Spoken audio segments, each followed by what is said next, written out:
በኢትዮጵያ መንግስትና በአልሚ ባለሀብቱ አሊኮ ዳንጎቴ ስምምነት በኢትዮጵያ በሶማሌ ክልል ጎዴ ግንባታው የተጀመረው የማዳበሪያ ፋብሪካ የግንባታው ሂደት የኢፌዴሪ ጠቅላይ ሚኒስትር ዶክተር አብይ አህመድና ባለሀብቱ አሊኮ ዳንጎቴ እንዲሁም ሌሎች ከፍተኛ የመንግስት ባለስልጣናትና ባለድርሻ አካላት ጎብኝተውታል። በአመት 3 ሚሊዮን ሜትሪክ ቶን ዩሪያ ማዳበሪያ የማምረት አቅም ያለውን ፋብሪካ ሂደትን በተመለከተ ከስምምነት ጀምሮ ለማጠናቀቅ እየተወሰደ ያለውን ቁርጠኝነት ጠቅላይ ሚኒስትሩ አብራርተዋል።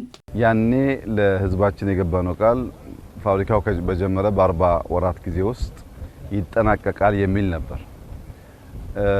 ይህንን ስራ ከጀመርን በኋላ በዓለም ላይ እንደሚታወቀው ማዳበሪያና ነዳጅ በጣም አስፈላጊ ኢምፖርታንት ኮሞዲቲ ሆኖ ስለመጣ ጊዜውን ለማሳጠር ምን ማድረግ እንችላለን የሚለውን ከዳንጎቴ ጋር ስንመካከር ቆይተን ዛሬ ደግሞ ስራው ያለበት ደረጃ እያየን ነው። በተቻለ መጠን ከ40 ወር ባነሰ ጊዜ ውስጥ ፕሮጀክቱን ጨርሰን ለኛም ገበያ ከኛ የሚተርፍ ካለም ለውጭ ገበያ ለመጠቀም ጥሩ ተስማምተናል።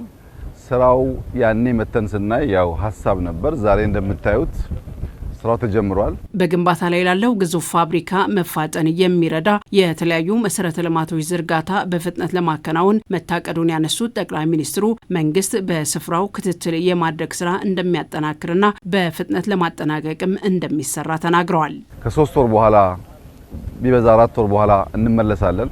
ከ4 ወር በኋላ ስንመጣ አብዛኛው መኖሪያ ቤት ግንባታ ይጠናቀቃል። ለ5000 ሰው የሚሆን መኖሪያ ቤት ግንባታ ትንሽዬ መንደር ነው የሚሰራው። መስከረም ላይ እሱ ሙሉ በሙሉ ተጠናቆ ስራ ይጀምራል የሚል እምነት አለ። ውሃውን ካለበት ወደዚህ የማምጣት ስራ ከፍተኛ ቦታዎችን ዝቅ የማድረግ ዝቅተኛ ቦታዎችን የመሙላትና ለፕላንቱ የማዘጋጀት ስራ የተሰራ ነው ያለው።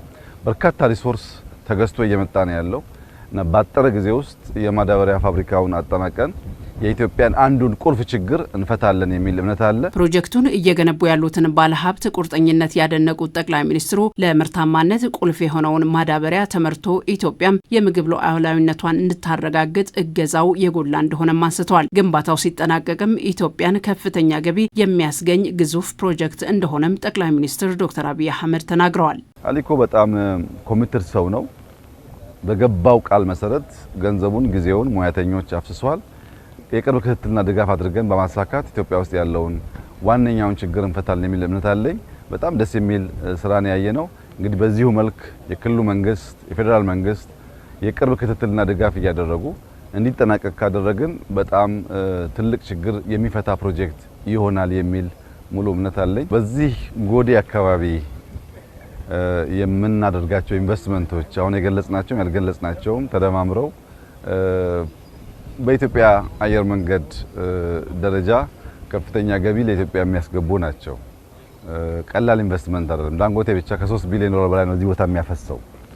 የቻይናዎቹ ኢንቨስትመንት አለ እና በጣም ትልቅ የሀገርን መልክ፣ ቁመና፣ ኢኮኖሚክ አቅም የሚቀይር ነገር ነው።